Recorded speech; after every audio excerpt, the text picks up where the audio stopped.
Although the legend behind taps, the melody sounded by the bugle at military funerals, is most likely untrue, the story continues to be passed on as it illustrates our yearning to count the human toll of war.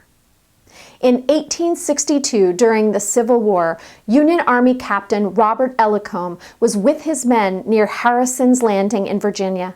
The Confederate Army was on the other side of the narrow strip of land. During the night, Captain Ellacombe heard the moans of a soldier who lay severely wounded on the field.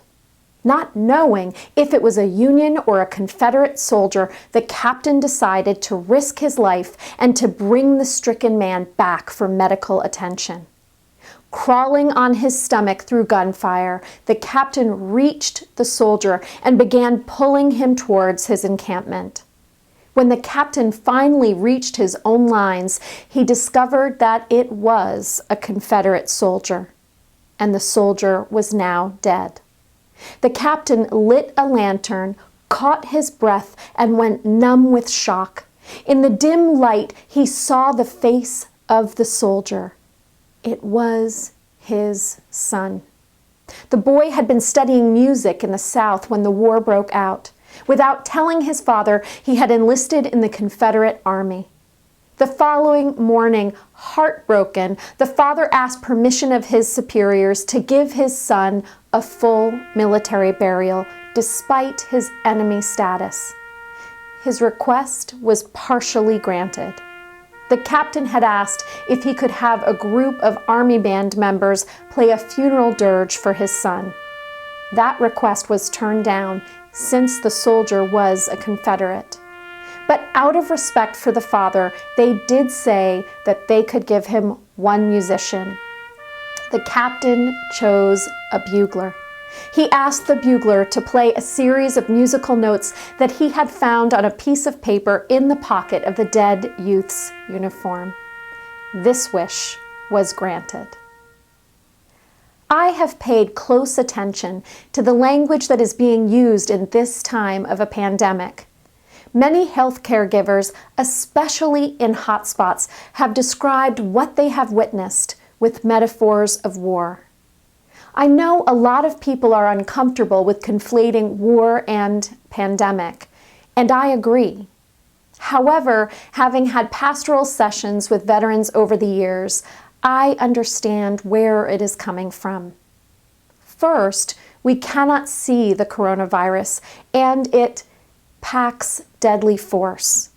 Stories of war often include episodes of hiding and isolation and efforts to contain danger. Second, COVID-19 has taken an enormous toll on human life. It is war that we most closely associate with such high casualties.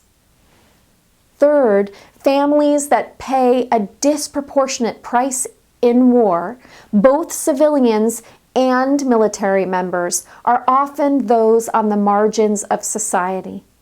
We are hearing that it is disproportionately the poor, the elderly, the imprisoned, the disabled, people of color, and indigenous people around the world who are contracting COVID and dying at the highest rates. Fourth, veterans and active duty service people are both sick and very much on the front lines of this pandemic. You may have read the painful story about the long-term care facility for vets and their spouses in Bergen County, where the death toll is so high that someone suggested they just tear it down and put up a memorial park. One of our participants in today's worship is active duty in the Army National Guard, and he has been called in to navigate saving as many lives as possible in situations that are extremely difficult and where help should have been called much sooner. Fifth, during wars, people are traumatized by the mounting toll on life, by the callous directives and consequences of some political leaders, and by the fact that there is little time to mourn the losses when we have to quickly move on to the next thing, or when we don't have access to the fullness of our rituals and traditions. Communities like ours exist in part to support people through the grieving process, including navigating spiritually the changes which follow loss. The holiday of Memorial Day also exists to remind people to slow down, to take time to remember, to celebrate lives, and to mourn our country's losses, to acknowledge the losses of the soldiers on the other side and the civilians caught in the middle. In a pandemic, we find ourselves in a situation that touches on some of the truths in that fictional story about TAPS. We know it means something devastating when we stare death in the face, even before death touches our own family. We know that those gone were someone's baby once, maybe someone's parent or grandparent, someone's beloved. We are all wrestling with accumulated grief between the quick change of all that was familiar and the losses rippling close to our home and far from it. Some are coping with accumulated trauma as yet again they experience what it is like to be cast to the far edges of concern or beyond the concern of those who wield power. Some are coping with trauma as they find themselves dealing with the consequences of inadequate tools to save the lives they wish they could save. It is into this context that families and friends around the globe must figure out how to best say goodbye, how to mourn, and how to celebrate the meaning of the days that added up to the life of their beloved. While none of us has complete answers at this point, here are some glimpses of what I am learning now and have also learned from you and countless mentors over the years. Grief and joy, they are as old as humanity.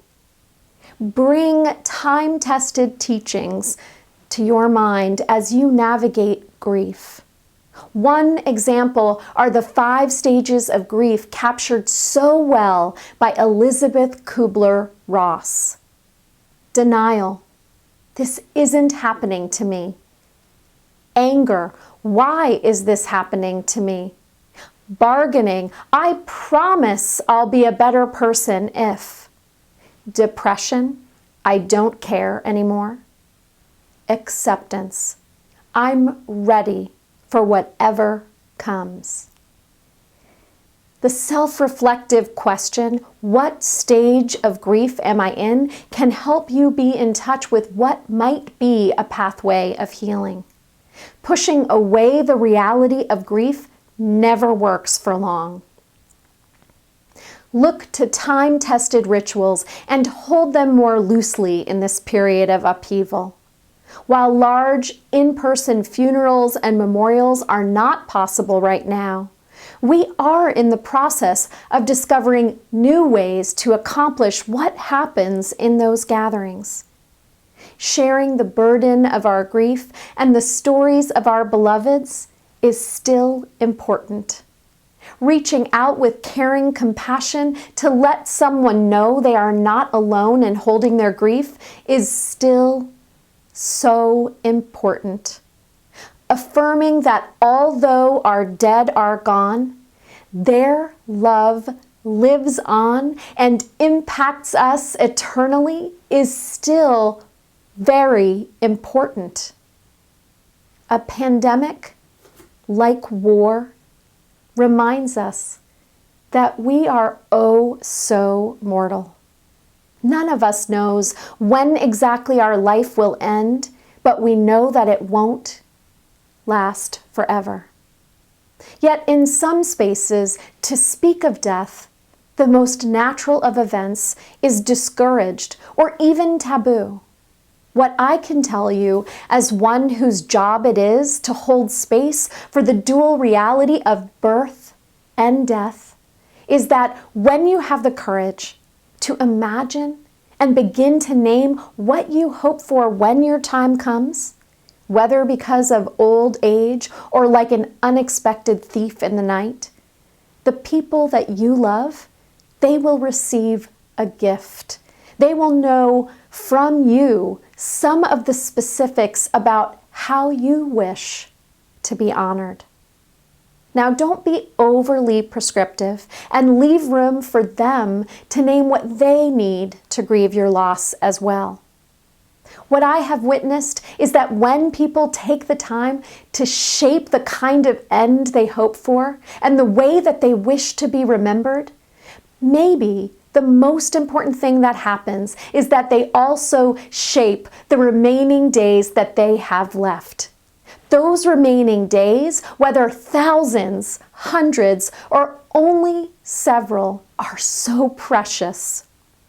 The good news, as I shared with one person this week who is beginning to plan what she would like included in her memorial service, and some stories that she hopes will be shared, is that in all my years of ministry, accepting that death will happen and planning forward for that memorial has never brought death closer.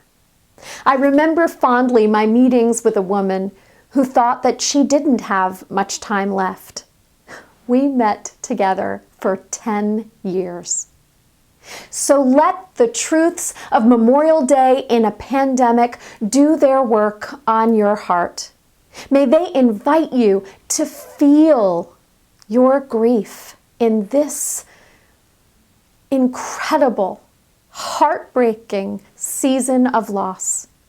Honor what is being lost, and allow those losses to hone your own hold on living a life that proves worth dying for. Amen. Blessed be, and may it be so.